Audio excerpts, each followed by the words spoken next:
जय श्री कृष्ण चैतन्य प्रभु नित्यानंद श्री अद्वैत गदाधर श्रीवासादि गौर भक्तवृंद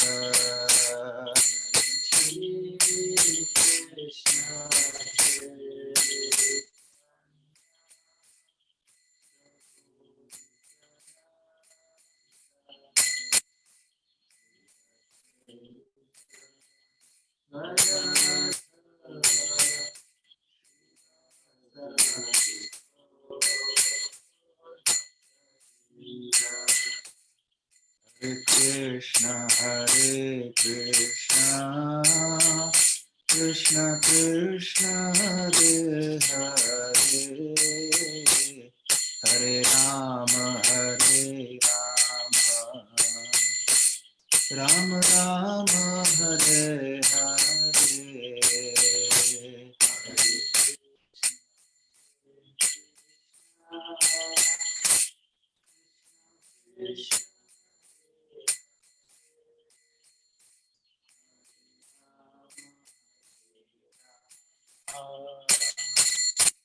Rama Rama, Hare Krishna, Krishna Krishna, Hare Hare, Hare Rama, Rama Rama, Hare Hare. Hare Krishna, Krishna Krishna, Hare Hare, Hare Rama, Rama Rama, Hare Hare. Jai Radha Gokulananda, Radha Gokulananda Radhe. Jai Radha Gokulananda, Radha Gokulananda Radhe. Jaya Gauranitai, Jaya Gauranitai, Gauranitai, Jaya Gauranitai. Jaya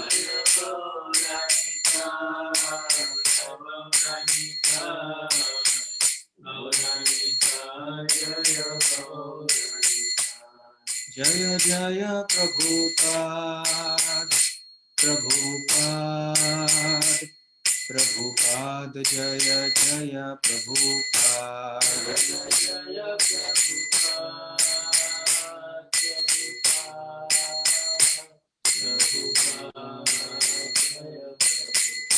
Nitai Gaura Hari Bol, Hari Bol, Hari Bol, Nitai Gaura Hari Bol.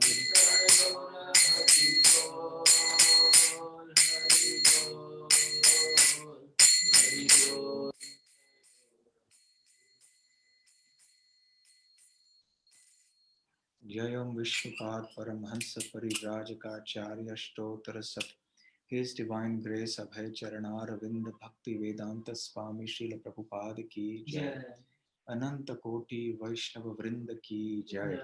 Shri Shri Radha Gokulananda Ki Jai. Shri Shri Gaurnitai Ki Jai. Shri Shri Jagannath Baladev Subhadra Mai Ki Jai. Shri Krishna Janmashtami Mahotsav Ki Jai. ग्रंथराज Shrimad Bhagavatam की जय. श्री व्रजभूमि की जय. निताय गौर प्रेमानंदे. समवेत भक्त वृंद की जय. समवेत भक्त वृंद की जय. समवेत भक्त वृंद की जय. श्री श्री गुरु गौरांग की जय.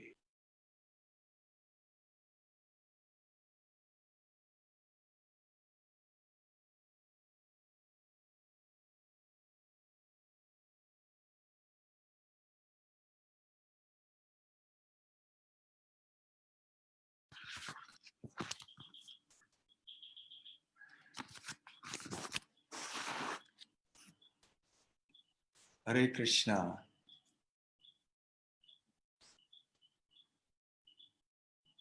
ओम नमो भगवते वासुदेवाय। ओम नमो भगवते वासुदेवाय।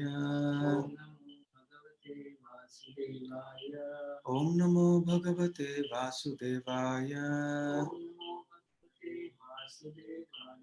नारायणं नमस्कृत्य नरं चैव नरोत्तमं देवीं सरस्वतीं व्यासं ततो जयमुदीरयेत्। नष्टप्रायेषु भद्रेषु नित्यं भागवत सेवया भगवत्युत्तमश्लोके भक्तिर्भवति नैष्ठिकी। ओम अज्ञानतिमिरान्धस्य ज्ञानाञ्जनशलाकया चक्षुरुन्मीलितं येन तस्मै श्रीगुरवे नमः। श्रीचैतन्यमनोभीष्टं स्थापितं येन भूतले स्वयं रूप कदा मह्यं ददाति स्वपदान्तिकम्। वन्देऽहं श्रीगुरुः श्रीयुतपदकमलं श्रीगुरून् वैष्णवांश्च श्रीरूपं साग्रजातं सहगणरघुनाथान्वितं तं सजीवं साद्वैतं सावधूतं परिजनसहितं कृष्णचैतन्यदेवं श्रीराधाकृष्णपादान् सहगणललिता श्रीविशाखान्वितांश्च नमो ओं विष्णुपादाय कृष्णप्रेष्ठाय भूतले श्रीमते भक्तिवेदान्त स्वामिन्निति नामिने नमस्ते सारस्वते देवे गौरवाणी प्रचारिणे निर्विशेष शून्यवादी पाश्चात्य देशतारिणे वाञ्छाकल्पतरुभ्यश्च कृपा सिन्धुभ्य एव च पतितानां पावनेभ्यो वैष्णवेभ्यो नमो नमः। जय श्री कृष्ण चैतन्य प्रभु नित्यानंद श्री अद्वैत गदाधर शिवासादि गौर भक्त वृंद।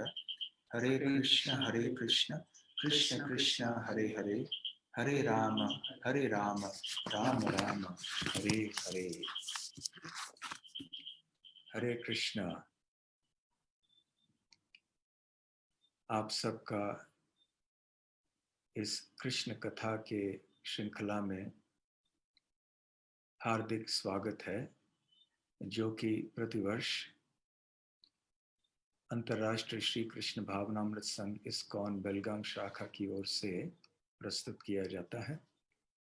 प्रतिवर्ष बलराम जयंती से लेकर प्रभुपाद आविर्भाव दिवस तक ये अनुष्ठान, ये उत्सव चलता है। ये कथा विशेष रूप से जन्माष्टमी तक चलती है।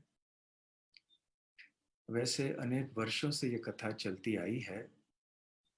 श्रीमद् भागवतम के दशम स्कंध से ये कथा प्रारंभ हुई थी और इतने सारे वर्षों से अभी क्रमशः अभी हम पहुंचे हैं 46वें अध्याय तक, 46th चैप्टर। तो प्रतिवर्ष कभी एक अध्याय तो कभी 2 अध्याय, कभी 3, इस तरह से ये कथा चलती आई है। तो आज हम 10वें स्कंद के 46वें अध्याय से चर्चा प्रारंभ करेंगे। परंतु क्योंकि मैं ये कथा पिछले 2 वर्षों से नहीं दे पाया, इसलिए सन 2017 में जहाँ कथा मैंने विराम की थी वहीं से मैं प्रारंभ करूंगा। तो संक्षेप में ये बताना चाहूँगा कि सन 2017 और 16 में कौन से विषयों की चर्चा हुई थी।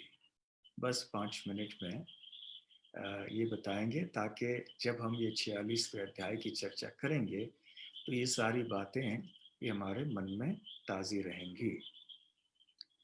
तो हम सबको पता है कि श्री कृष्ण लगभग 10.5 वर्ष के आयु पर वृंदावन छोड़कर मथुरा चले गए। अक्रूर जी उनको लेने के लिए आए थे। अक्रूर के रथ के ऊपर सवार होकर निकल पड़े। वैसे अक्रूर को भेजा था कंस ने, क्योंकि कंस चाहता था कि धनुर्यज्ञ, मल्ल युद्ध आदि उत्सवों के नाम पर कृष्ण और बलराम को यहाँ मथुरा में बुलाया जाए और इस बहाने उनकी हत्या की जाए। तो ये कंस का षड्यंत्र था। अक्रूर तो अच्छी तरह से जानते थे कि कंस अपने कार्य में सफल कभी भी नहीं हो सकता था, परंतु अक्रूर जानते थे कि मुझे कंस के आदेश का पालन करने से लाभ ये होगा कि मुझे श्री कृष्ण और श्री बलराम का निकट संग प्राप्त होगा, और यहाँ मथुरा में आएंगे श्री कृष्ण तो मथुरा वासियों का उद्धार हो जाएगा। तो वो आए, बड़े कठिनाई से कृष्ण को ले गए वृंदावन से, और बीच में यमुना के तट पर रुके, स्नान किया। वहाँ उन्होंने एक बहुत ही अद्भुत दर्शन किया श्री कृष्ण और बलराम का, क्योंकि कृष्ण बलराम ने अपने आप को जल के भीतर विष्णु और अनंत शेष के रूप में प्रकट किया था। तो फिर वो कृष्ण और बलराम को साथ में लेकर अक्रूर जी मथुरा में आते हैं। कृष्ण बलराम से निवेदन करते हैं कि वो उनके घर में आएं। कृष्ण कहते हैं कि अब मेरे थोड़े काम बाकी हैं, इन कामों को समाप्त करके मैं निश्चित ही आपके घर में आऊंगा। फिर भ्रमण करने जाते हैं, मथुरा शहर का दर्शन करने जाते हैं। वहां पर एक दुष्ट रजक अर्थात एक धोबी मिल जाता है, जो कंस का धोबी होता है। वो राजा के कपड़े मांगते हैं, कृष्ण और बलराम। रजक नहीं देता है, तो बड़ी कृपा करके कृष्ण उस रजक का वध कर देते हैं, उसका उद्धार कर देते हैं। आगे चल के एक बुनाई करने वाला व्यक्ति मिल जाता है, जो अच्छे अच्छे कपड़े भेंट में देता है श्री कृष्ण और बलराम को। उसके ऊपर बड़ी कृपा करते हैं कृष्ण। उसी तरह से सुदामा नाम का एक मालाकार होता है, जो श्री कृष्ण और बलराम की बहुत ही अच्छे ढंग से प्रेम पूर्वक सेवा करता है। उसके ऊपर भी भगवान कृष्ण बहुत ही कृपा करते हैं, उसे वरदान प्रदान करते हैं। आगे चल के त्रिवक्रा या कुब्जा के ऊपर कृपा करते हैं। फिर जो इंद्रदेव का धनुष है, जो धनुर्यज्ञ के अनुष्ठान के लिए रखा गया होता है, उसको बहुत ही आसानी से श्री कृष्ण तोड़ देते हैं। वहां पर जो कंस के सैनिक उपस्थित होते हैं, उनकी भी हत्या कर देते हैं। कंस अत्यंत भयभीत हो जाता है, जगह जगह अशुभ लक्षण देखता है, रात को सो नहीं पाता। दिन में भी जगह जगह उसे कृष्ण ही दिखाई पड़ते हैं। अंततः एक मल्ल क्रीड़ा महोत्सव का आयोजन जो कंस ने किया होता है, वो प्रारंभ होता है। जब श्री कृष्ण इस महोत्सव के लिए जा रहे होते हैं, तो रास्ते में ही कंस ने भेजा हुआ एक पागल उन्मत्त हाथी होता है, जिसका नाम है कुवलयापीड़।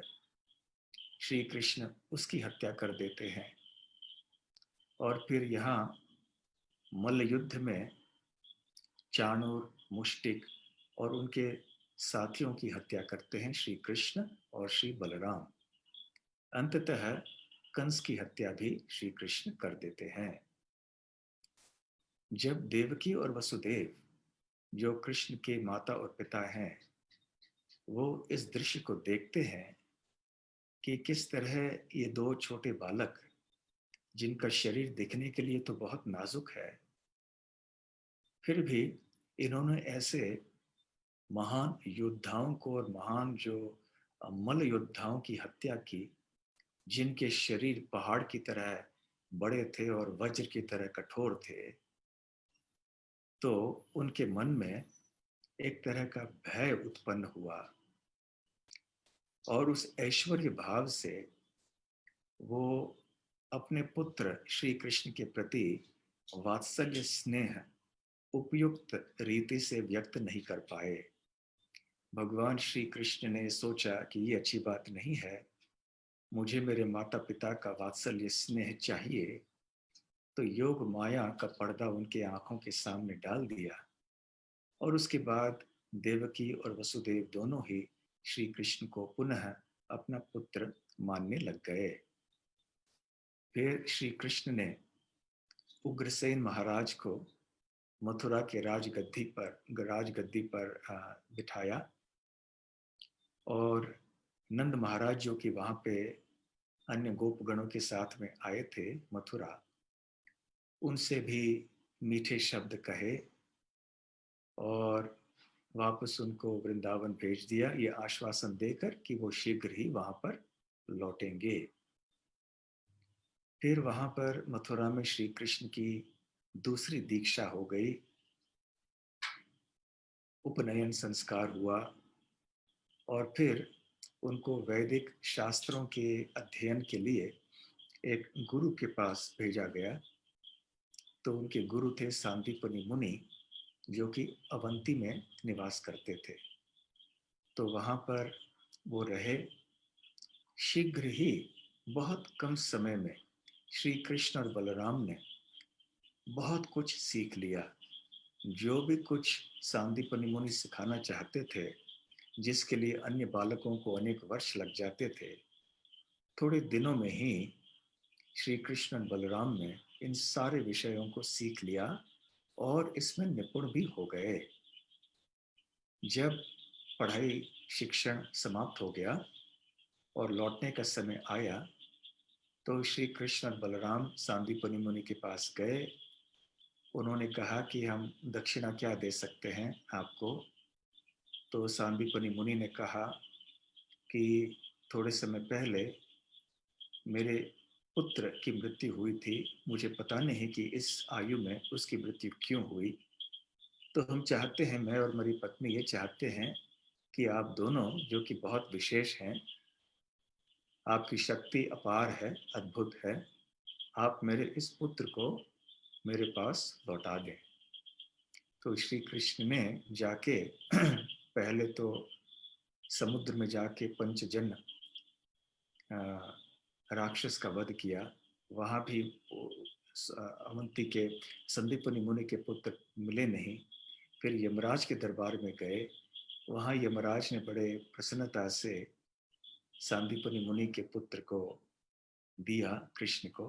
तो कृष्ण ने आकर पुनः सांदीपनि मुनि पुत्र को अपने माता पिता के हवाले कर दिया और सांदीपनि मुनि ने भूरी भूरी प्रशंसा की कृष्ण की और हृदय पूर्वक आशीर्वाद दिया।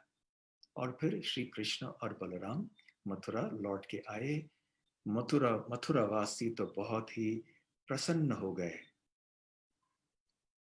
और उनका स्वागत उन्होंने बहुत अच्छी तरह से किया। और इस समय अब ये 46वां अध्याय प्रारंभ होता है, जिसमें कि अब श्री कृष्ण उद्धव जी को वृंदावन भेजना चाहते हैं, क्योंकि जब से श्री कृष्ण वृंदावन छोड़कर मथुरा आए थे, वृंदावन के निवासी बहुत ही दुखी थे श्री कृष्ण के विरह में। और श्री कृष्ण जानते थे भली भांति इस बात को। तो उन्होंने सोचा कि मैं उद्धव को भेजूंगा। तो उद्धव को क्यों भेजा उन्होंने? सन 2017 में जो कथा हुई थी, उसके अंतिम दिन की कथा में हमने उद्धव चरित्र का वर्णन किया था काफी विस्तार में। उद्धव जी की महिमाओं का वर्णन किया था संक्षेप में। और अभी 46वें अध्याय की तैयारी हो चुकी थी। तो अब ये 46वां अध्याय प्रारंभ होने जा रहा है, जिसका शीर्षक है उद्धव का वृंदावन जाना। तो ये पहला श्लोक है जिसको मैं पढ़ूंगा। यदि आपके पास श्रीमद् भागवत का दशम स्कंध उपलब्ध है तो आप खोल सकते हैं यदि आप चाहें तो। और 46वें अध्याय का 46th चैप्टर का पहला श्लोक हम पढ़ेंगे।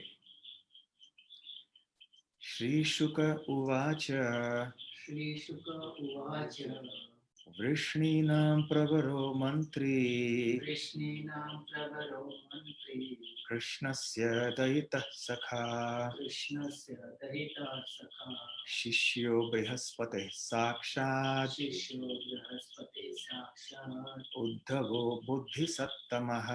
उद्धवो बुद्धिसत्तमः। श्री शुक उवाच, श्री शुकदेव गोस्वामी ने कहा। उन्होंने क्या कहा? वो तो राजा परीक्षित से बात कर रहे थे ना।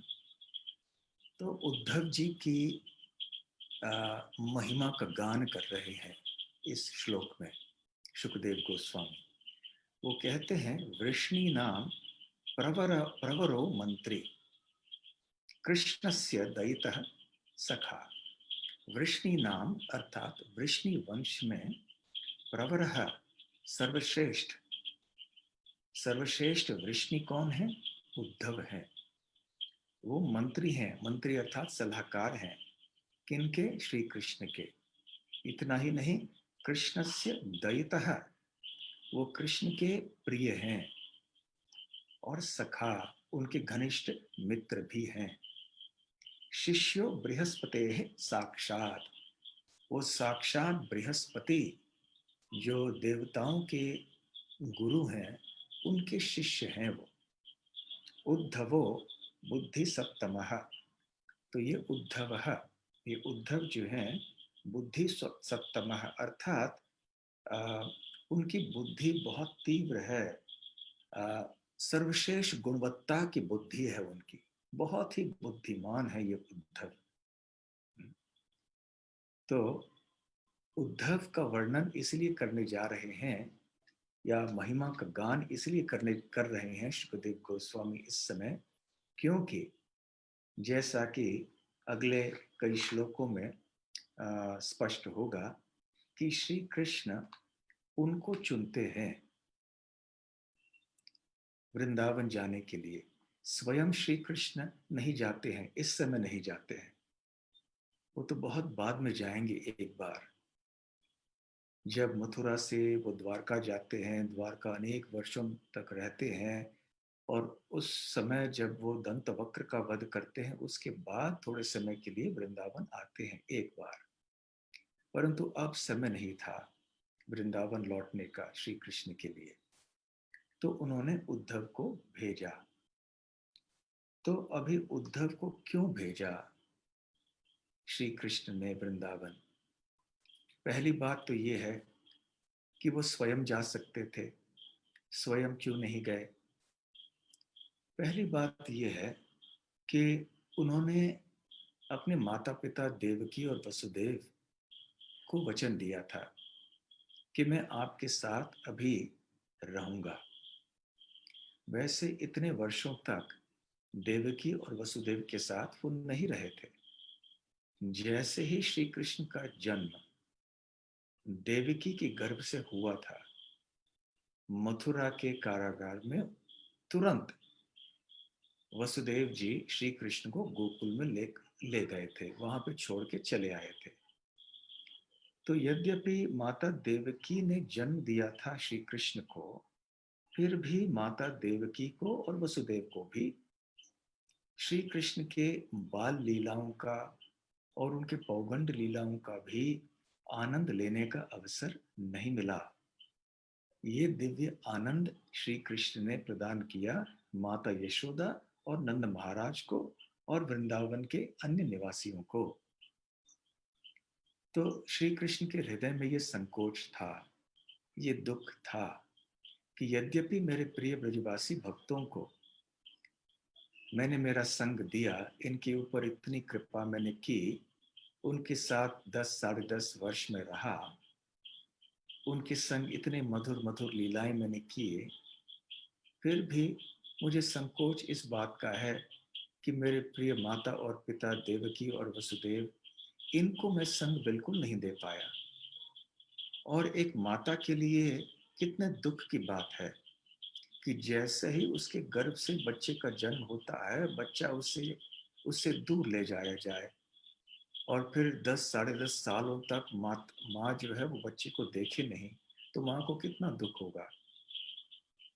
और जब माँ सुनती रहे कि कहीं दूसरी जगह बच्चा है, वो किस तरह से खेल रहा है, क्या कर रहा है, परंतु वो देख नहीं पाती हैं। और हमें याद रखना है कि उस समय कंस का भय था, इसलिए तो वसुदेव ने ऐसे किया था। इसलिए खुलेआम आकर घोषणा भी नहीं करना चाहती थी देवकी माता कि कृष्ण मेरा पुत्र है। तो इस तरह से उनको श्री कृष्ण से दूर रहना पड़ा था। तो श्री कृष्ण चाहते थे कि अब जब मैं वृंदावन से मथुरा आया हूँ, क्योंकि वृंदावन लीला मेरी जो प्रकट लीला है वो समाप्त हो गई, अब अप्रकट रूप से तो सदैव चलती है मेरी लीलाएं वहां पर, परंतु अब मुझे धरातल के अन्य लीलाओं को अभी प्रकट करना है, उनको संपन्न करना है मुझे, पहले मथुरा में और फिर द्वारका में और अन्य स्थानों में भी मुझे जाना है, जैसे कुरुक्षेत्र आदि। तो इसलिए उनको जाना अनिवार्य हो गया। तो वो गए मथुरा। और अब कृष्ण जब देवकी और वसुदेव से मिले, तो पहली बार अनेक वर्षों के बाद, तो उन्होंने वचन दिया उनको कि मैं आपके साथ में रहूंगा। तो अब अपने माता पिता को दिए हुए वचन को कैसे तोड़ सकते थे। तो नहीं जा पा नहीं, तो उनके लिए जाना तो संभव नहीं था।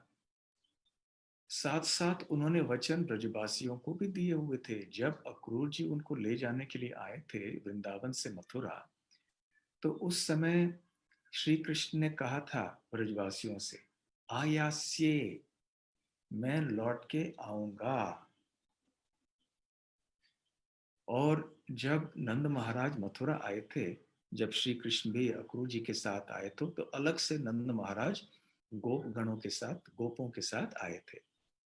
जब वो लौटे और श्री कृष्ण उनको उस समय मिले लौटने से पहले, तो उन्होंने भी नंद महाराज से कहा था, द्रष्टुम एष्यामः, कि मैं आपको और माता यशोदा को आके अवश्य मिलूंगा, आपका दर्शन करूंगा।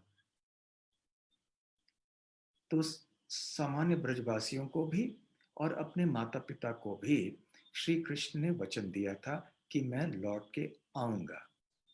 तो अब ये दो वचन हैं, एक देवकी और वसुदेव को, और दूसरी ओर माता यशोदा, नंद महाराज और अन्य ब्रजवासियों को।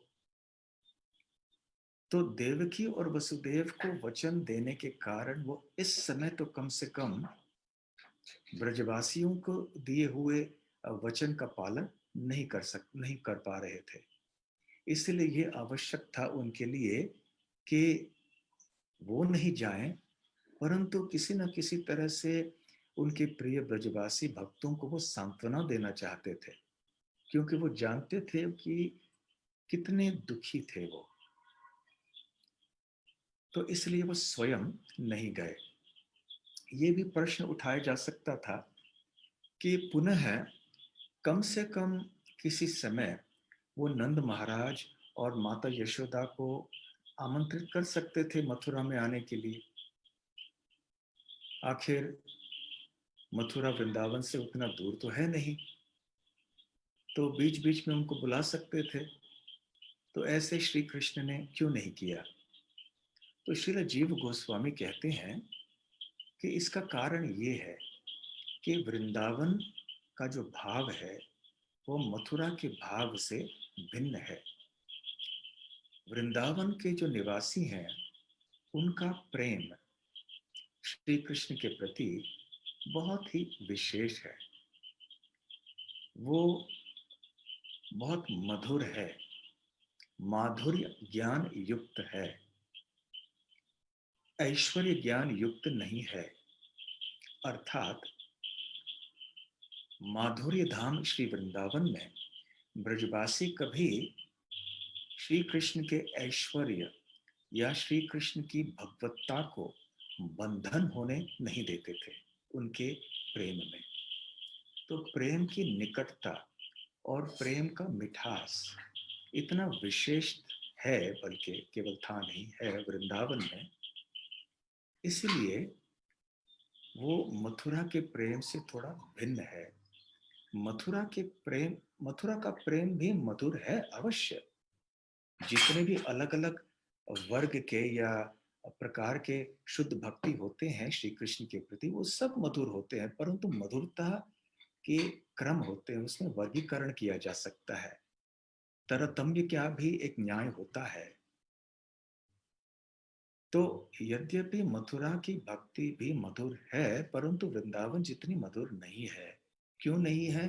क्योंकि मथुरा के प्रेम में, अर्थात मथुरा वासियों का जो प्रेम है श्री कृष्ण के प्रति, उसमें थोड़े ऐश्वर्य का मिश्रण है, जिसके द्वारा प्रेम थोड़ा शिथिल या कमजोर हो जाता है। जब वृंदावन के निवासियों का प्रेम श्री कृष्ण अनुभव करते हैं, तो उनको एक ऐसे विशेष स्वाद का लाभ मिलता है, चखने का अवसर मिलता है, जो उन्हें कहीं और नहीं मिलता है। तो अभी एक और माता यशोदा और नंद महाराज कहाँ से आ रहे हैं? वो गांव से आ रहे हैं, वन से आ रहे हैं, जहां ऐश्वर्य क्या है? जहां ऐश्वर्य है गाय, गवयो धनवान, धान्य धनवान। ऐसा ऐश्वर्य था वहां पे। यद्यपि आध्यात्मिक दृष्टि से वृंदावन का की ऐश्वर्य की तो कोई सीमा नहीं है, वो चिंतामणि धाम है। फिर भी बाह्य दृष्टि से तो वो एक गांव है। और यह मथुरा कैसा है? मथुरा का वातावरण राजशाही और ऐश्वर्यशाली था, ऐश्वर्य युक्त वातावरण। और यहाँ के भक्तों का भाव भी उसी तरह का था कृष्ण के प्रति। तो एक तरह का सूक्ष्म विरोधाभास हो जाता, एक तरह का रसाभास हो जाता, जब वृंदावन के भक्त मथुरा में आके रहे। तो उन्होंने सोचा कि यदि मैं मेरी माता यशोदा और मेरे पिता नंद महाराज को यहाँ बुला लूं समय समय पर, तो ये एक नाजुक परिस्थिति हो जाएगी, एक तरह का विरोधाभास हो जाएगा। इसलिए वो नहीं वो नहीं बुला पाए उनको। ऐसे जीव गोस्वामी की व्याख्या है। तो न श्री कृष्ण इस समय जा पा रहे थे, न वो माता यशोदा और नंद महाराज को बुला पा रहे थे समय समय पर आने के लिए। तो फिर क्या किया जाए? इसलिए किसी को तो भेजना था, क्योंकि ब्रजवासियों को सांत्वना देना ये आवश्यक था। तो क्या किया जाए? इसलिए ऐसे एक व्यक्ति की आवश्यकता थी जो श्री कृष्ण के बहुत ही एक अंतरंग या घनिष्ठ प्रतिनिधि हो, जो हैं उन्हीं को वो भेज सकते थे, जिनके ऊपर कृष्ण का पूरा विश्वास था। तो ऐसे व्यक्ति थे उद्धव। इसलिए उन्होंने सोचा कि मुझे उद्धव को भेजना होगा। तो यहाँ पे इस श्लोक में उद्धव के गुणों का वर्णन शुकदेव गोस्वामी कर रहे हैं, क्योंकि उद्धव इस कार्य के लिए बिल्कुल सही व्यक्ति थे, पूरी तरह से समर्थ थे, सक्षम थे ब्रजवासियों को सांत्वना प्रदान करने के लिए और ब्रजवासियों को श्री कृष्ण का संदेश देने के लिए। तो यहाँ पर लिखा गया है इस श्लोक में, प्रवरः मंत्री। तो किस तरह से सलाह देना चाहिए किसी एक सलाहकार को, अपने स्वामी को, अपने प्रभु को, ये बहुत महत्वपूर्ण बात होती है। सलाहकार को भी बहुत बुद्धिमान होना चाहिए ताकि वो सही तरह की सलाह दे। तो उद्धव ऐसे ही सलाहकार थे और श्री कृष्ण उनके ऊपर बहुत निर्भर रहा करते थे। समय समय पर जब कोई ऐसे विकट परिस्थिति निर्माण हो जाती थी द्वारका में या मथुरा में, विशेष रूप से द्वारका में, तो श्री कृष्ण उद्धव जी को बुलाते थे और पूछते थे कि देखो ऐसी समस्या है, अब क्या करना चाहिए। तो उद्धव जी सोचते थे और अपनी सलाह बताते थे। और कृष्णस्य दयितः सखा, वो श्री कृष्ण के प्रिय मित्र भी थे और बहुत ही उनके निकट के भक्त थे, शुद्ध भक्त थे। बल्कि ब्रजवासियों के पीछे सबसे श्रेष्ठ भक्त, वृंदावन के बाहर सबसे श्रेष्ठ भक्त श्री कृष्ण के उद्धव माने जाते हैं। बृहद भागवतामृत में श्रील सनातन गोस्वामी बतलाते हैं कि भक्तों की एक श्रृंखला है, एक क्रम है, और इससे हम समझ सकते हैं कि सबसे श्रेष्ठ भक्त कौन है। वैसे सनातन गोस्वामी पहले एक अधिक्रम बताते हैं भक्तों की, कि इंद्र वो भी भक्त हैं भगवान के, परंतु इंद्र से भी श्रेष्ठ भक्त हैं ब्रह्मा जी, उनसे श्रेष्ठ हैं शिव जी, शिव जी से श्रेष्ठ हैं प्रहलाद महाराज, प्रहलाद महाराज से श्रेष्ठ हैं हनुमान जी, हनुमान जी से श्रेष्ठ हैं पांडव, पांडवों से श्रेष्ठ हैं जो वृंदावन, जो द्वारका और मथुरा में रहने वाले यादव, यादवों में से या वृष्णिवंशियों से में से सबसे श्रेष्ठ हैं उद्धव, उद्धव से श्रेष्ठ हैं ब्रजवासी गण, ब्रजवासियों में सबसे श्रेष्ठ हैं गोपियां, गोपियों में से सर्वश्रेष्ठ है श्रीमती राधा रानी। तो ये है अधिक्रम महान भक्तों की श्रील सनातन गोस्वामी के अनुसार। तो वृंदावन के बाहर सबसे श्रेष्ठ भक्त उद्धव हैं। तो दयितः और सखा उनके मित्र भी हैं। शिष्यो बृहस्पति है साक्षात, वो बृहस्पति के शिष्य हैं, कोई साधारण उनके गुरु नहीं है, इतने बुद्धिमान हैं बृहस्पति। तो संसार में भी कैसे बातचीत करनी चाहिए, कैसे व्यवहार करना चाहिए, इनमें भी बड़े प्रवीण थे उद्धव। न केवल आध्यात्मिकता में, भक्ति में, परंतु संसारिक ज्ञान में भी वो बहुत निपुण और प्रवीण थे। और बुद्धि सप्तम, उनकी बुद्धि बहुत तेज थी, बहुत शुद्ध थी, इसलिए उनको श्री कृष्ण ने चुना, क्योंकि वो योग्य व्यक्ति हैं, समर्थ हैं वहां जाकर श्री कृष्ण का संदेश पहुंचाने के लिए। और ये वास्तव में उद्धव जी श्री कृष्ण के पैतृक चचेरे भाई थे। श्री कृष्ण के पिता थे वसुदेव, वसुदेव के अनेक भाई बहन थे, उनमें से एक भाई थे देवभाग। तो उद्धव जी देवभाग के पुत्र थे। इस तरह से उद्धव जी श्री कृष्ण के पैतृक चचेरे भाई हुए। और सबसे बड़े भक्त मथुरा, मथुरा और द्वारका में। तो ये दूसरा कारण था कि उनको उद्धव को, किसी को भेजना पड़ा और उन्होंने उद्धव को चुना। और तीसरी बात थी, ये बात थोड़ी सूक्ष्म है और थोड़ी गुह्य बात है।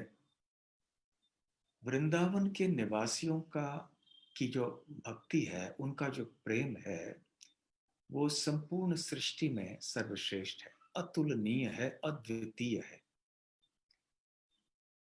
जिस प्रेम का प्राकट्य ब्रजवासियों ने किया, वो और कहीं नहीं देखा जा सकता है, आध्यात्मिक जगत में, वैकुंठ लोकों में भी नहीं। बहुत ही विशेष प्रेम ऐसे। तो अभी श्री कृष्ण चाहते थे कि सारे संसार को समझना चाहिए कि ब्रजवासियों के प्रेम की गुणवत्ता क्या है, क्वालिटी, गुणवत्ता क्या है, और ब्रजवासियों की महिमा क्या है। और ऐसे ब्रजवासियों की और ब्रजवासियों के माध्यम से उनके प्रेम की महिमा का वर्णन करने के लिए योग्य व्यक्ति उद्धव थे।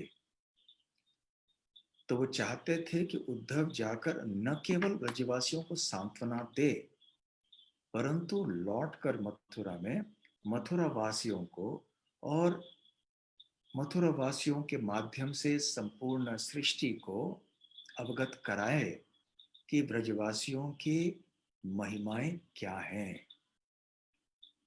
इसलिए उद्धव जी एक निमित्त बने और इस तरह से वो वृंदावन के निवासियों का और विशेष रूप से गोपियों का वर्णन, उनके महिमाओं का गान करने के लिए बहुत सक्षम व्यक्ति थे। तो ये मूल उद्देश्य था श्री कृष्ण का, ताकि उद्धव समझ लें, उद्धव भी अनुभव कर लें एक बार कि वृंदावन के निवासियों का स्थान क्या है। क्योंकि मथुरा में तो जैसे मैंने कहा उद्धव जी सर्वश्रेष्ठ भक्त हैं, फिर भी जब उद्धव जाएंगे वृंदावन और वृंदावन के भक्तों को देखेंगे, उनकी भक्ति का अनुभव करेंगे, या कम से कम अपनी आंखों से, अपने इंद्रियों से, अपनी बुद्धि से समझ लेंगे कि इनकी भक्ति कितनी महान है, तो वो आश्चर्यचकित हो जाएंगे और फिर लौट कर भूरी भूरी प्रशंसा ब्रजवासियों की करेंगे। और यही श्री कृष्ण चाहते थे। जितना भक्त भगवान की महिमा का गान करना चाहते हैं और प्रचार करना चाहते हैं, भगवान को श्रेय देना चाहते हैं, उसी तरह भगवान भी अपने भक्तों का गुणगान करना चाहते हैं। कभी कभी वो स्वयं करते हैं भक्तों का गुणगान, कभी कभी अपने ऐसे दूतों को, जैसे उद्धव हैं, चुनते हैं ताकि वो भक्तों का गुणगान करें। तो इस तरह है शुकदेव गोस्वामी उद्धव जी के गुणों का उल्लेख करते हुए ये स्थापित करते हैं कि उद्धव जी क्यों योग्य व्यक्ति थे इस कार्य को संपन्न करने के लिए। तो आइए अब दूसरे श्लोक को समझते हैं। तम आह भगवान प्रेष्ठम अहं भगवान् प्रेष्ठम् भक्तम एकांतिनं क्वचेत् गृहीत्वा पाणिना पाणिम् गृहीत्वा पाणिना पाणिं प्रपन्नार्थे हरो हरिः। प्रपन्नाति हरो हरिः। तो तम आह, तम मतलब उनको, आह किनको, उद्धव को, क्योंकि उद्धव की बात हो रही है। तो तम अर्थात उन्होंने उद्धव को क्या किया, गृहीत्वा पाणिना पाणिम, पाणिम अर्थात उद्धव जी के हाथों को उन्होंने पकड़ लिया अपने हाथ से, अपने कर कमलों से। गृहीत्वा पाणिना पाणिम, उद्धव जी के कर कमलों को श्री कृष्ण ने अपने कर कमलों में ग्रहण किया। गृहीत्वा पाणिना पाणिम, और किन के हाथ ग्रहण किए उन्होंने, तम आह भगवान प्रेष्ठम भक्तम एकांतिनम क्वचित। क्वचित मतलब एक बार। तो एक बार श्री कृष्ण ने, जो कि भगवान है, भगवान कह के श्री कृष्ण को का संबोधन हुआ है यहाँ पे शुकदेव गोस्वामी के द्वारा, तो स्पष्ट कर रहे हैं कि कृष्ण भगवान है। बारंबार पुनः पुनः ये घोषणा पाई जाती है श्रीमद् भागवत में कि श्री कृष्ण भगवान हैं। तो तम आह, उनसे कहा भगवान ने, किन से कहा, प्रेष्ठम, जो कि उनके अति प्रिय हैं, भक्तम एकांतिनम क्वचित, जो उनके बहुत ही निकट के अनन्य भक्त हैं। एकांतिनम भक्तम, तो उद्धव उनके एकांत भक्त हैं, उनके अनन्य भक्त हैं, जो उनके लिए प्रेष्ठा, प्रेष्ठ अर्थात अति प्रिय हैं। ऐसे उद्धव जी के कर कमलों को अपने कर कमलों में ग्रहण करके तम आह भगवान, भगवान ने उनसे कहा। तो भगवान को और एक नाम है हरि, हरि ही। और वो हरि कौन है, शुकदेव जी कहते हैं प्रपन्नार्ति हरो हरि ही। प्रपन्न अर्थात जिन्होंने शरण लिया है, आरती अर्थात जो आर्त हैं, जो बहुत पीड़ित हैं, दुखी हैं, हरो अर्थात हरह, जो हरण कर लेते हैं, हरि ही, ये भगवान का नाम है हरि। तो शब्द भगवान के तो अनंत नाम है, उनमें से एक नाम जो बहुत महत्वपूर्ण है वो है हरि। हरि क्योंकि वो हर लेते हैं, हरण करने वाले वो हरि होते हैं। तो ये हर धातु से शब्द उत्पन्न होता है। हर मतलब छीन लेना। तो भगवान श्री कृष्ण बहुत कुछ छीन लेते हैं। तो क्या छीनते हैं? वैसे देखा जाए तो भौतिक संसार में भगवान हर एक व्यक्ति का सब कुछ छीन लेते हैं, है ना। अंततः जब काल रूप में वो कहते हैं मृत्यु सर्व हरस चाहम, भगवत गीता में श्री कृष्ण कहते हैं काल, मैं काल हूं, कालोस्मि, कालः अस्मि। तो मैं काल हूं और मृत्यु रूप में मैं आकर हर एक व्यक्ति का सब कुछ छीन लेता हूं मैं। सर्वहरः च अहम, मृत्यु के रूप में आके मैं सब कुछ छीन लेता हूं। और मृत्यु के पहले भी हम कितनी चीजों को खो बैठते हैं। हमारे बचपन को खो बैठते हैं और युव अवस्था को प्राप्त करते हैं। युव अवस्था को खोते हैं, हमारे शक्ति, बल, बुद्धि और सौंदर्य आदि को खो बैठते हैं। वृद्धावस्था को प्राप्त करते हैं। फिर वृद्धावस्था भी हमसे छीन ली जाती है और ये शरीर ही छीन लिया जाता है हमसे। और जीते जी भी कितने सारी चीजें हमसे छीन ली जाती हैं। हमारा धन कभी छीन लिया जाता है, तो कभी हमारा कोई हमारी विचारधाराएं छीन ली जाती हैं। कभी कभी हमारा सम्मान समाज में छीन लिया जाता है। तो ये संसार में हमारा इतिहास ही है। ये वर्णन यदि किया जाए तो केवल यही है कि सब कुछ हर लिया जाता है हमारा। कोई भी ऐसे नहीं है संसार में, चाहे वो कितना भी बड़ा व्यक्ति क्यों ना हो, जो अपने संपत्ति को, अपने बल को, अपने बुद्धि को, अपने यश को, अपने शरीर को, अपने धन को हमेशा के लिए सुरक्षित रख पाए। नहीं, इनका हरण होना ही होना है। परंतु स्वयं भगवान इन चीजों का हरण नहीं करते हैं। वो अपने भौतिक शक्ति द्वारा, अपने माया शक्ति द्वारा, अपने काल शक्ति द्वारा इन कार्यों को संपन्न करते हैं। तो ये रही बात साधारण लोगों की या प्राणियों की। परंतु जो भक्त हैं उनके जीवन में भी भगवान श्री कृष्ण सब कुछ हर तो लेते हैं। यस्याहम अनुग्रणामि हरिषे तद्धनम शनै, जिसके ऊपर भगवान विशेष कृपा करते हैं तो उनका सब कुछ हरण कर लेते हैं भगवान। आवश्यक नहीं है, परंतु कभी कभी भगवान ऐसे कर लेते हैं।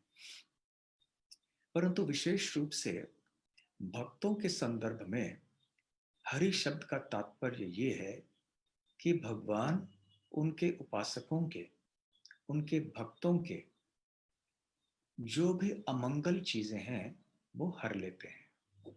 चैतन्य महाप्रभु ने हरि शब्द की परिभाषा इस तरह से की थी, सर्व अमंगल हरे इति हरि। हमारे जीवन में जितना भी कुछ अमंगल है, अमंगल चीजें जितनी भी हैं उनका हरण कर लेते हैं हरि।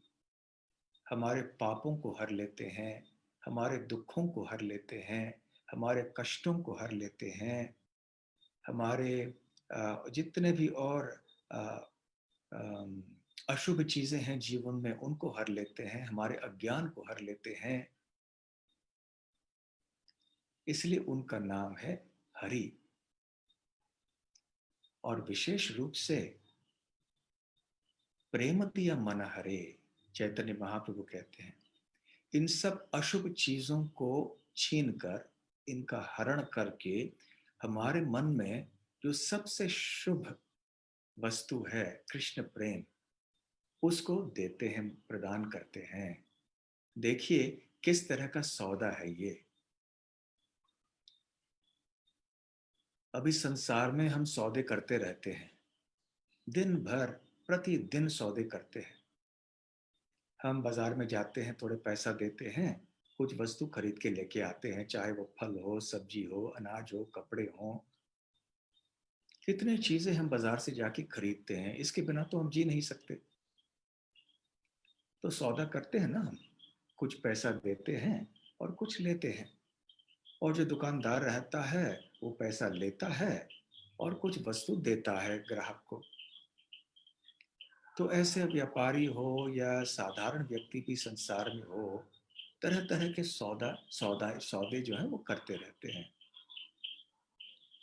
तो हमारे दैनिक जीवन में भी, व्यवहारिक जीवन में भी, भले वहाँ पे धन का लेन देन न हो, फिर भी हमारे व्यवहार में भी हम कितने सौदे करते हैं ऐसे।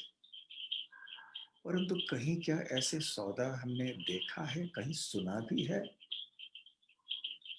कि कोई व्यक्ति आके कहे कि मैं सौदा करना चाहता हूं आपसे, और सौदा ये है कि मैं आपका संपूर्ण दुख ले लूंगा, आप मुझे दे दीजिए। आपके जीवन में जो भी कुछ अशुभ है मुझे दे दीजिए, जो भी अमंगल है, जो भी दुख के कारण है, आपके समस्त दुख मुझे आप दे दीजिए, समस्त कष्ट दे दीजिए, समस्त पापों की राशि का भंडार, जो पर्वत रूपी पाप का भंडार है वो मुझे दे दीजिए, आपका समस्त अज्ञान मुझे दे दीजिए।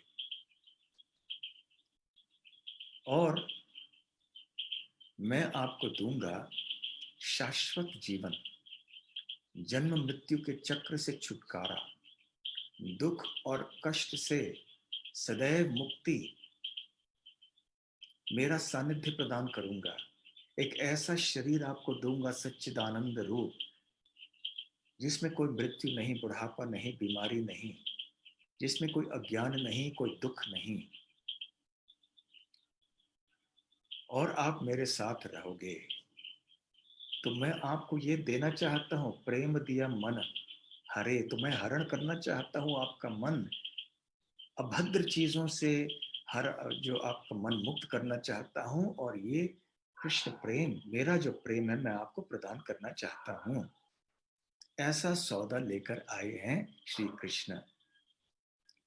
जब वो कहते हैं सर्वधर्मान परित्यज्य माम एकम शरणम व्रज अहम त्वाम सर्व पापेभ्यो मोक्षयिष्यामि मा शुचः, उस समय सौदे में भगवान कहते हैं मैं सब कुछ हरण तो कर लूंगा, मोक्षयिष्यामि, सर्व पाप, में आपके सारे पापों को मैं हरण कर लूंगा, परंतु आपको मेरे शरण में आना है। ये शर्त रखते हैं भगवान। परंतु वही श्री कृष्ण जब श्री चैतन्य महाप्रभु के रूप में आते हैं तो पात्र पात्र ना देखे, स्थान स्थान ना देखे, वो न देखकर वो हर एक व्यक्ति को हरिनाम संकीर्तन के माध्यम से कृष्ण प्रेम प्रदान करते हैं। वो शरणागति भी नहीं मांगते हैं। यद्यपि जब कोई भक्ति के पथ में आते हैं, उनके लिए उचित है, उनको चाहिए कि वो शरण जाएं भगवान के। परंतु प्रारंभ में ही आकर वो ये नहीं कहते हैं कि जब तक तुम मेरे शरण में नहीं आओगे तब तक मैं तुम्हारा उद्धार नहीं करूंगा।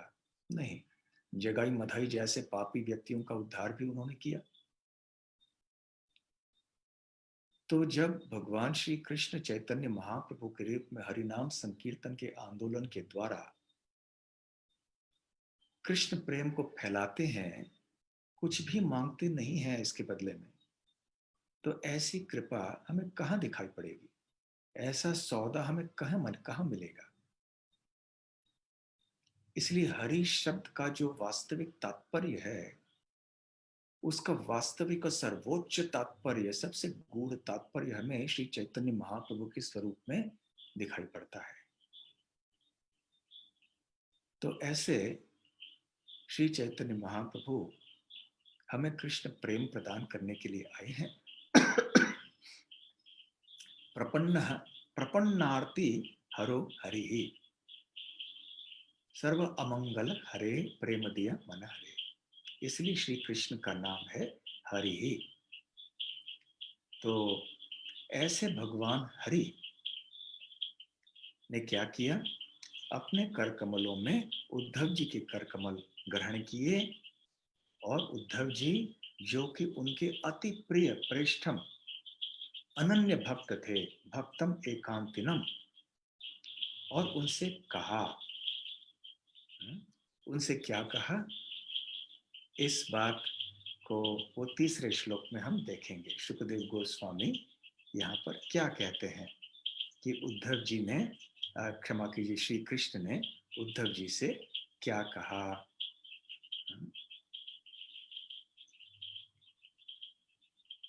गच्छोद्धव व्रजं सौम्य, गच्छोद्धव्रजं सौम्य, पित्रोर्णो प्रीतिमावह, पित्रोर्नो प्रीतिमावह, गोपीनां मद्वियोगाधिं, गोपीनां मद्वियोगाधिं, मत्सन्देशैर्विमोचय, मत्सन्देशैर्विमोचय। ठीक है, तो यहाँ क्या कहते हैं, गच्छ, हे उद्धव, उद्धव के कर कमलों को पकड़ के श्री कृष्ण ने एक बार क्वचित एक बार कहा, क्या कहा, गच्छ, कृपया जाइए।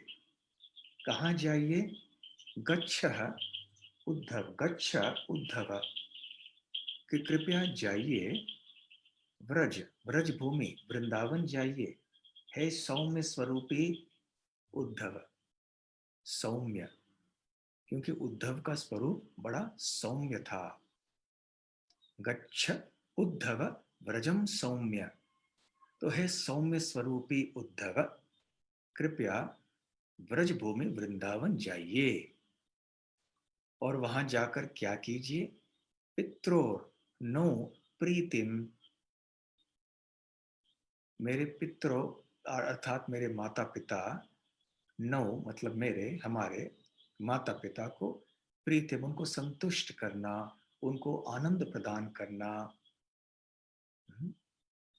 गोआवह गोपीनाम मद वियोगाधिम मत संदेशे विमोचय, फिर वहां जाके जो गोपियां जो हैं, जो मद वियोग, मेरे वियोग में, वियोग अर्थात विरह, जो मेरे वियोग में आधिम बहुत दुखी हैं, उनको जाके मत संदेश ही आवह, मतलब ले जाना, मेरा संदेश ले जाना। आवह मत संदेश ही, तो मेरा संदेश जो है वो उनके पास ले जाना, गोपियों के पास, गोपीनाम, जो कि मद वियोग, मेरे विरह में आधिम बहुत दुखी हैं, तो उनके इस दुख को, उनके इस मानसिक कष्ट को जो कि विरह से उत्पन्न हुआ है, विमोचय, उससे आप राहत दिलाइए उनको।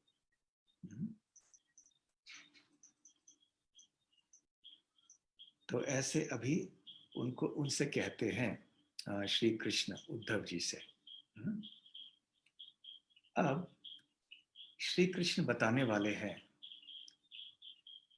कि गोपियों में ऐसे कौन से गुण हैं जो यहाँ पे कृष्ण को प्रेरित करते हैं कि वो वहां पर भेज दें। It's not coming properly on the screen.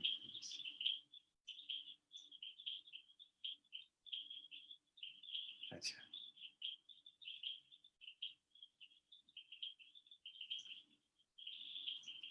it's the gallery view.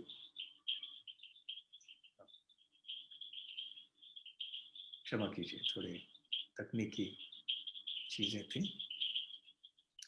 तो कृष्ण अब बताना चाह रहे हैं कि गोपियों में ऐसी कौन सी विशेष बातें हैं जिनके कारण मैं आपको, हे उद्धव, भेजना चाहता हूं उनको सांत्वना देने के लिए। क्योंकि उद्धव जी के मन में शायद ये प्रश्न उत्पन्न हुआ होगा ना कि ऐसी कौन सी विशेष बातें हैं, क्यों आप मुझे भेजना चाहते हैं उनको सांत्वना देने के लिए, और गोपियों का नाम ही विशेष क्यों लिया आपने। माता पिता की बात तो मैं समझ सकता हूं, परंतु आपने गोपियों की बात क्यों कही। तो इसका अभी उल्लेख वो करने जा रहे हैं अभी अगले श्लोक में। तो इस श्लोक की चर्चा हम कल करेंगे। और कि गोपियों के गुण क्या हैं जिनको ख्याल में रखते हुए श्री कृष्ण उद्धव जी से कह रहे हैं कि आप जाकर उनको सांत्वना दीजिए। तो कथा का विराम आज यही करते हैं और अब हम एक भजन गाएंगे। तो कृपया आप अपने वहीं पे रहिएगा और आपके फोन पे या कंप्यूटर पे आप भजन के शब्द और थोड़े चित्र भी देखेंगे। तो एक 5-10 क्षण कृपया आप प्रतीक्षा कीजिए।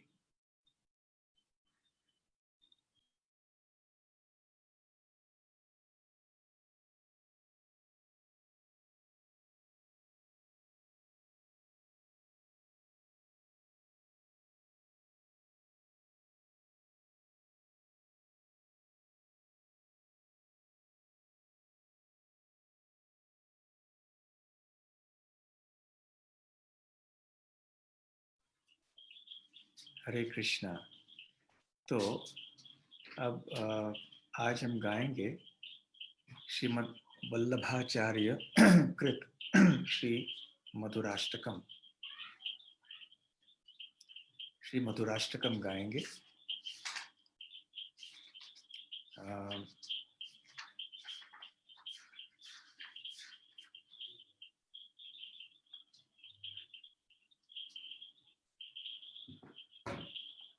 ओके।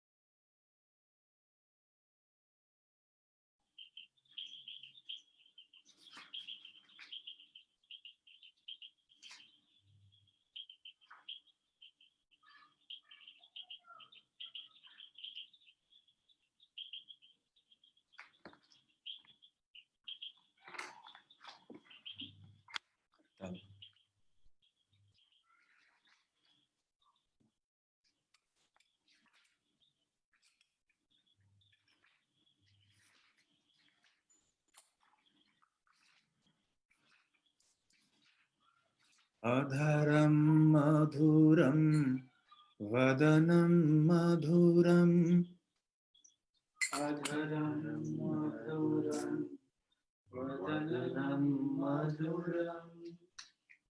एक मिनट क्षमा कीजिएगा।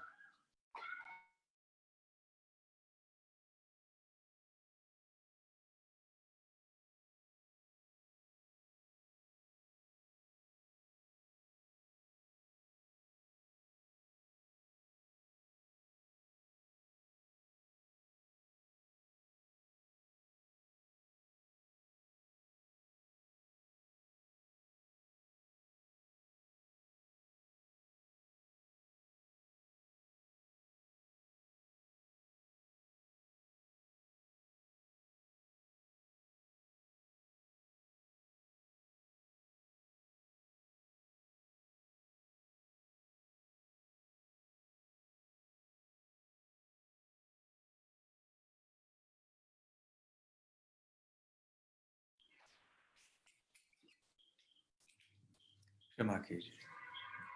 अधरं मधुरं वदनं मधुरं नयनं मधुरं हसितं मधुरम् वदनं मधुरं नयनं मधुरं हसितं मधुरम् हृदयं मधुरं गमनं मधुरं मधुराधिपतेरखिलं मधुरम् हृदयं मधुरं गमनं मधुरं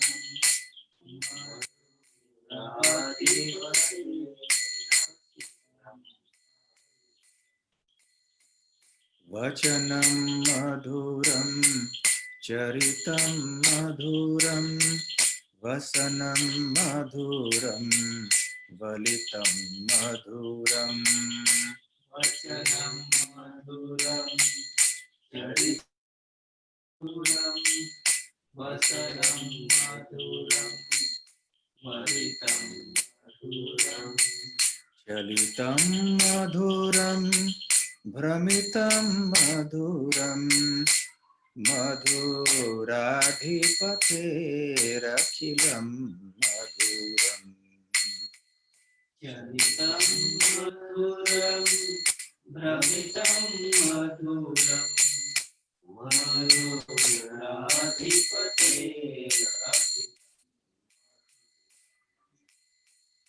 वेणुर्मधुरो रेणुर्मधुरः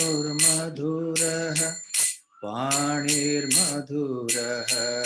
पादौ मधुरौ वेणुर्मधुरो रेणुर्मधुरः पाणिर्मधुरः पादौ मधुरो नित्यं मधुरं सख्यं मधुरं मधुराधिपतेरखिलं मधुरम् नृत्यं मधुरं सख्यं मधुरं मधुराधिपतेरखिलं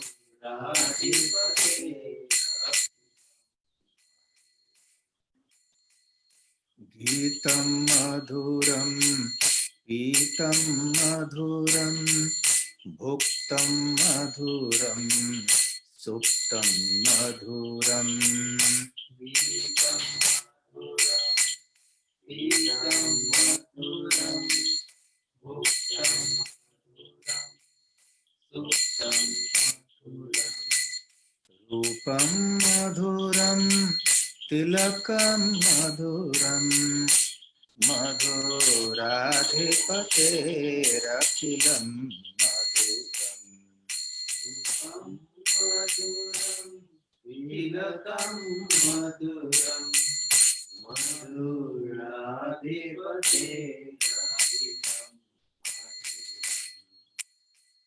कर्णं मधुरं तरणं मधुरं हरणं मधुरं रमणं मधुरम् करणं मधुरं तरणं मधुरं हरणं मधुरं रमणं मधुरम् वमितं मधुरं शमितं मधुरं मधुराधिपतेरखिलं मधुरम् वमितं मधुरं शमितं मधुरं मधुराधिपतेरखिलं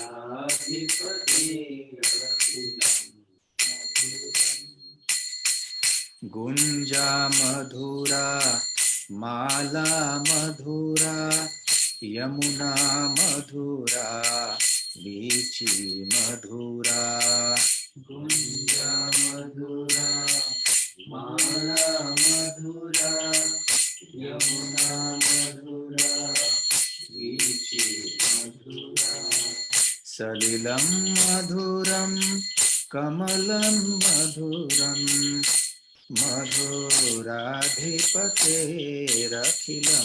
मधुरम्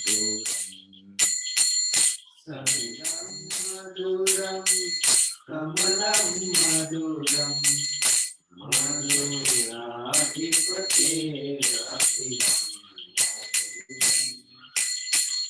गोपी मधुरा लीला मधुरा युक्तं मधुरं भुक्तं मधुरम् गोपी मधुरा लीला मधुरा युक्तं मधुरं भुक्तं मधुरम् शिष्टं मधुरं शिष्टं मधुरं मधुराधिपतेरखिलं मधुरम् शिष्टं मधुरं शिष्टं मधुरं मधुराधिपतेरखिलं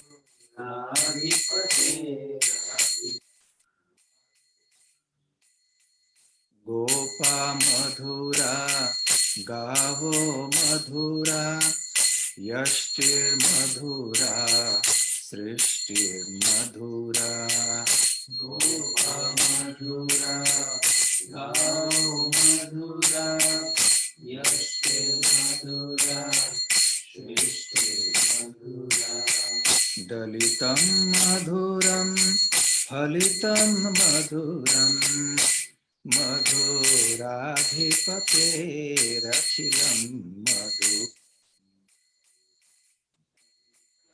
मधुरं फलितं मधुरं मधुराधिपतेरखिलं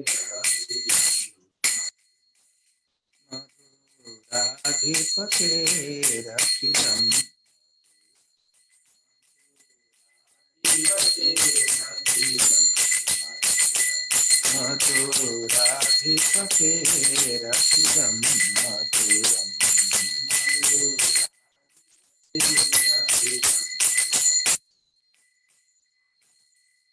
Hare Krishna Krishna Krishna Hare Hare Hare Rama Rama Rama Hare Hare Hare Krishna Krishna Krishna Hare Hare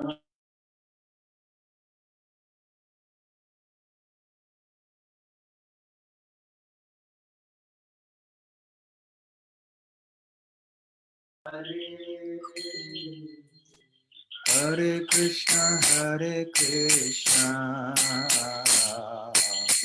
Krishna Krishna Hare Hare Hare Rama Rama Rama Hare Hare Hare Krishna Krishna Krishna Hare Hare Hare Rama Rama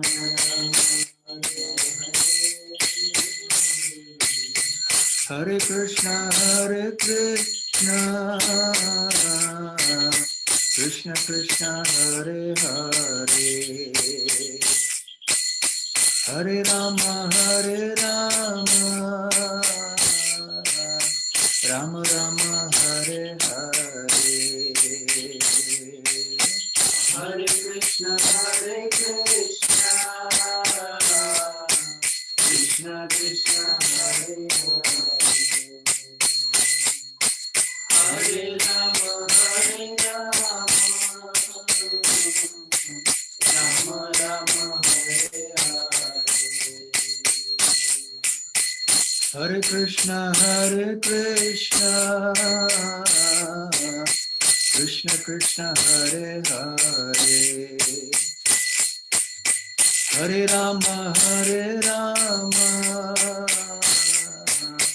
Rama Rama Hare Hare Hare Krishna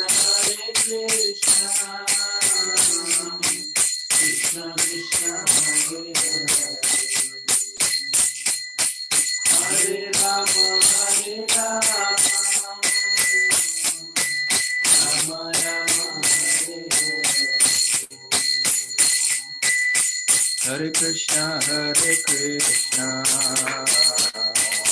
Krishna Krishna, Hare Hare,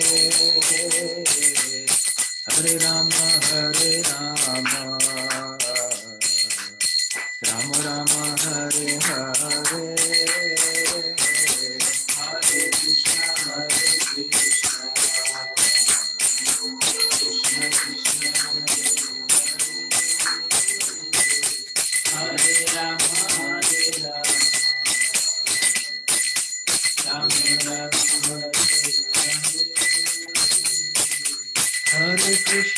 Hare Krishna, Krishna Krishna, Hare Hare, Hare Rama, Rama Rama, Hare Hare,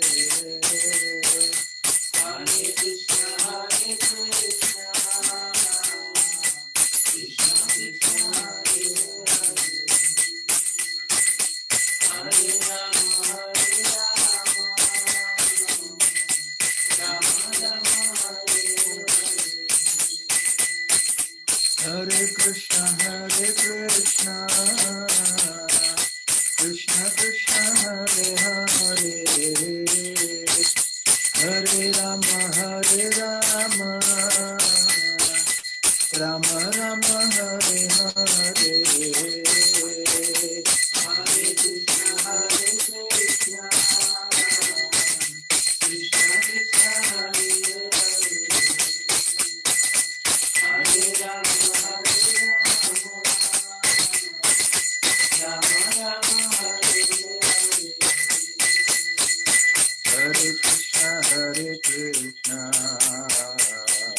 Krishna Krishna, Hare Hare, Hare Rama, Rama Rama, Hare Hare, Hare Krishna, Krishna Krishna, Hare Hare, Hare Rama,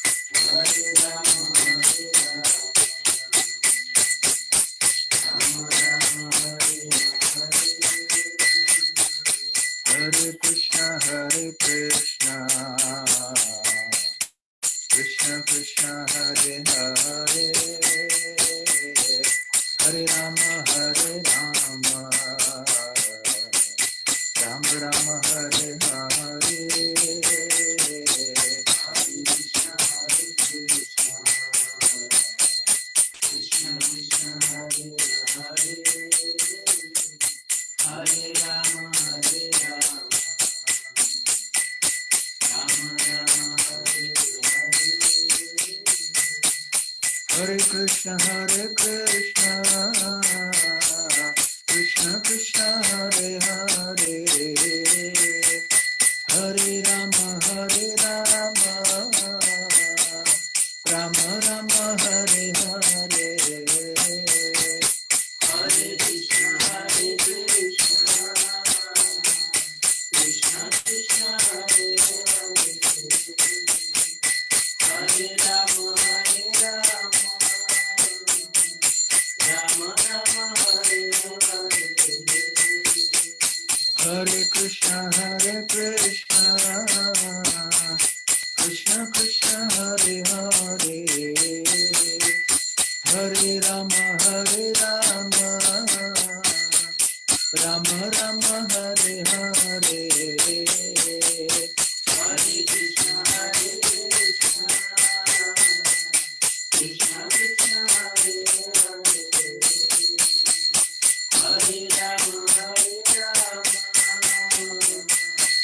Rama Rama, Hare Hare, Hare Krishna, Krishna Krishna, Hare Hare, Hare Rama,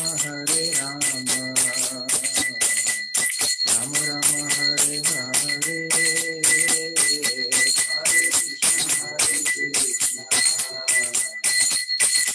Krishna, Hare Hare, Hare Rama,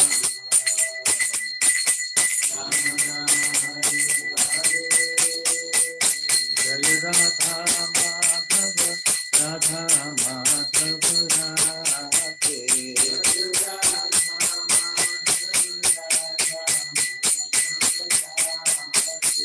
जय राधा गोकुलानंद राधे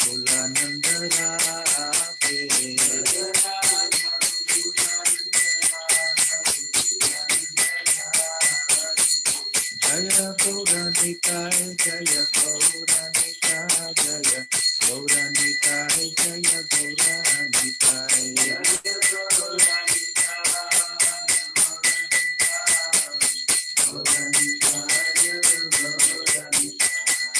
जगन्नाथ जय जगन्नाथ जय बलदेव जय सुभद्रा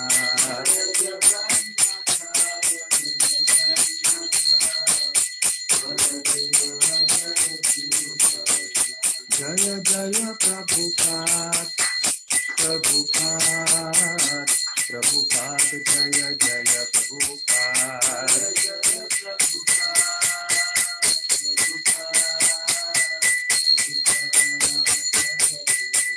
निताय गौर हरि बोल हरि बोल हरि बोल निताय गौर हरि बोल